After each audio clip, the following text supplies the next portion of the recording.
everybody, so today I'm here with a book review of Ways of the Doomed by Maura McPartlin. To start off with, the book is the first of a trilogy and it's set in 2089, so sort of near future, and I want to say it's set in Scotland, or you know, a futuristic sort of version of Scotland. And basically the classes are sort of split into two. There's the privileged and the natives. And the privileged are sort of like, you know, they're people who... It kind of reminds me of the sort of like black slave trade that happened, and like, it's like the privileged are sort of like the white people and the natives are sort of the black people, but they're not. The natives are kind of like they've got copper sort of hair, so like ginger sort of people, like typical sort of native Scottish kind of people. And your natives are people who are like not that, if that makes any sense. In the last sort of like 34 years before the book is set, there was sort of a big uprising and the purists wanted to get rid of the natives, and it's like, it's strange. Like, it doesn't really go too much into that, which I don't know, I feel like I'd like there to be a prequel that sort of was about the times when the purists were uprising and things, just because I don't feel like I got to know very much about that land and the way it happened, like the way it got to be that way. The story follows Sorley, who is a very recently turned 16-year-old boy.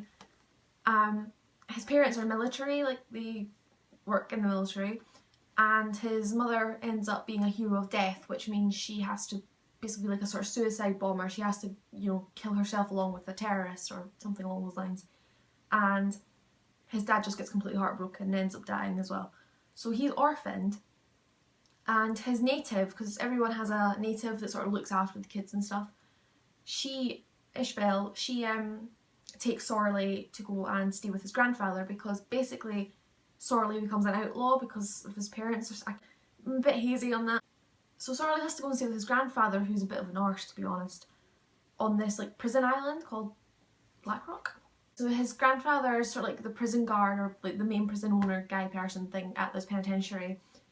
And it's basically just full of natives who were in prison pretty much wrongly for crimes that weren't really crimes. And there's some strange experiments going on. They don't really touch upon that.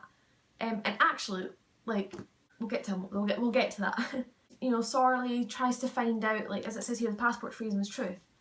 And Ishbel, his native, gives him his like DNA passport, but tells him to not give it to his grandfather and to say that his mother destroyed it. And basically the book sort of follows like Sorley trying to figure out what's going on, trying to get off this island. You don't really find out very much. Like, this is, you can definitely tell it's the first in the book because it sets up a lot of what's probably going to happen in the second book. It was really good. I was really interested in it by about halfway through, but my two flaws I had with the book was that, for a start, the two sort of main things, like, there's a thing at the start, I was reading it and I was like, oh, like, about, like, she mentioned something about a character, like, they're just talking and I was like, oh, I think this character's blah blah blah, and then later on it turned out it was true and I was like, knew it. And then about a page, not even like, because it was at the end of the chapter you found that out, and then the start of the very next chapter, I was like, because like there's, that's what I was saying, there's like experiments going on with the natives, and I was like, oh, that's what they're doing, that's the experiment, blah blah blah. And they don't really, like, the author doesn't really elaborate or, you know, touch upon it. She doesn't really mention it. And, you know, the thing that made me say that's what the experiment is, they didn't actually turn around and go, you know, like, you know how characters would often have that big reveal with themselves, where they're like, oh my goodness, blah blah blah. It was like, they mentioned again something, the thing that had sort of made me think, oh, that's what's going on, but they hadn't actually, like, the character themselves hadn't acknowledged that's what's going on. Like, a couple chapters later, Sorley just kind of, the main character just kind of mentions it, like, he's like, oh yeah, that's what, like, he doesn't even say that's the experiments they're doing or whatever, he just sort of mentions what happened to one of the characters, and I'm like, but you didn't realise that was going on. Which is fine, you know, I get, like, you know, sometimes the character just kind of knows what's happening and they sort of figure out along with you and they don't make a big deal of it. But there's like a thing going on, because it's an island, there's a beach area that's full of mines. And one of the characters tells Sorley that he's been clearing the beach of mines. And it's like Sorley just doesn't hear him, and then later on he's like, oh, but what about the mines? And it's like, you know, this kid can figure out what's going on without actually being told or finding out, just sort of guessing, but he can't listen to someone telling him what's actually happening somewhere else. That was like my only problem, you know, the fact that the character didn't actually realise things. Like, I think it happened a couple other times, but I can't really remember. But just that, and the fact that I guessed like the two major things that were sort of happening. Apart from that, like, because I mean that could have just been me, that might have just been me reading it, it might have just been because I was maybe not taking it all in, I don't know, it might have been me. But it didn't take away my overall experience of the book. It was just kind of like, well, okay. And it was more just the fact that I sort of thought, okay, I've figured that out, that's that, and then I was like, oh wait, this is this. But as I say, it didn't take away the overall like experience and enjoyment of the book. It was a really, really good book, and it's out now. It came out, I think it was officially published on the 18th of June, but it was already in stores before. I'm so excited for the second one. Actually, does it tell me when the second one comes out? Because it doesn't. I really, really, really, really want the second one, just because it didn't leave so much on a cliffhanger, but I want to know where the story's going. I want to know what's going on. I don't know, it definitely felt like it was just sort of starting the story when it sort of ended, and I was like, anymore, you know, like, because normally I'll get like just past a quarter or halfway through a book before I start getting into it and want to read more. And like about halfway through I was getting into it, but it wasn't like full on, this is getting to like the sort of climax of the thing. It was like right at the end, and I'm like, I want to read this book, I want to read the second one, the third one, I need to know what happens. When the publisher messaged me, they did say that it was written to encourage boys' love of reading and not just girls. And I mean, it could have very easily just been because I was reading it and going, oh, they've said it's to be aimed at boys. Yeah, like I definitely at some points was reading it and going, oh, they're trying to appeal to boys. But I mean, I don't know, again, like, I don't really conform to gender stereotypes. I really don't care. If a boy wants to pick out a dress and wear it, he can do it. You know, I'm like, whatever, do what you want to do. I can see where they come from with it being aimed at boys. You can read any book you want to read. I mean, there's a couple sort of swear words in it and things. So if you're like 4 or 5, maybe don't read this shit. I have to point something out, and I just thought it was brilliant. I, by chance, managed to get this book because the publisher found me on Twitter and then found my booktube channel and got my email and offered to send me this, which made my day. And I'm glad, because I would never ever have picked this up otherwise. It's like I was destined to be sent this book, because Sorley desperately wants to go outside to like get out of the prison cell. So he gets sent out with this guard called Ridgway, who's a bit fat and not very fit and can't keep up with him, can barely walk without running out of breath. And Sorley mentions, he says, if he'd been on our base, he would have been enlisted in the Last Chance fitness programme, would probably fail, then bye-bye Ridgway. And then it says he gets transferred to Bieberville border, and I'm not even joking you. I don't know if that's going to focus, but it says Bieberville. Now, if you don't know me, I used to be extremely obsessed with Justin Bieber. Ridiculous amounts. I met him, everything, like, I adored that boy. And I mean, I still like him. He's great, you know, he's hot, he's got good music, but I'm nowhere near that sort of fangirl kind of thing. And by fangirl thing, I mean being a fangirl, not the book. I haven't read that yet. Sorry. I don't know if Moira intended to mention Bieber, or if it was, I don't know.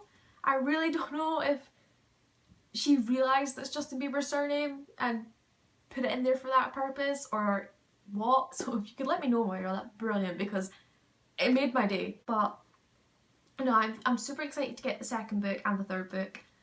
And the only thing I would hope for in the next few books is that maybe because I mean they did talk about what happened and how it got to being this way, but I personally, I want more of the past and the history of this country and like the world and how it came to be. And I don't know if, I don't really mind if that's not in the trilogy, but like if there could be some novellas or a prequel, I would like that, because I'm very interested in this world. Not even so much just about Sorley, like just literally a book about that world and how it came to be. That's all I want. Like, I really enjoyed it. I enjoyed it a lot more than I thought I was going to. Like, how many stars did I give it on Goodreads? 4? I think I wanted to give it 3.5. Like 3.5, 3 3/4. So I think I gave it 4 because I didn't want to give it 3, because I always think, you know, I don't want to give it the lower star rating because it wasn't 3 stars, it was closer to the, you get what I mean. And the only reason it got 3-4 stars was because I'm trying to stop giving every book I read 5 stars, because I just read a book and went, really good, 5 stars, because every book's 5 stars in its own way to somebody. I definitely would recommend, you know, you pick this up. Again, I'm not going to do the whole, if you like this, pick that, like, because I liken it to The Giver because it's set in it's set in our world, but in a future where things are different, things are done slightly different. I'm going to try and end this now. I really enjoyed this book. I can't wait for the second one. Can't wait for, well, I hope I can't wait for the third one if the second one's as good. When's it coming out, guys? Please. Because the publishers would like to tell me when the second one's coming out so I can read it, because I try and not read series as they come out because I just can't.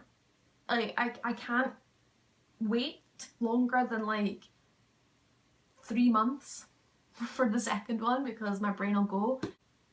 I'm going mad with the Dimily series because I have to wait till September for the second one, and I read it in April and I just can't handle that. I need Diminy now. Please tell me this comes out soon. It's probably gonna be next summer. I can't handle that. I need it now. I just need all the books, all right now. So yeah, if you see this, I'd recommend picking it up. Yeah, I'm going to put this down. And before this video ends up being over 10 minutes long, I'm going to say goodbye. So yeah, no, I'm going to say thanks for watching. I'm going to do it again, I'm sorry. Please thumbs up, comment, subscribe, etc, etc. I will see you soon. So, what is my hand doing? Bye.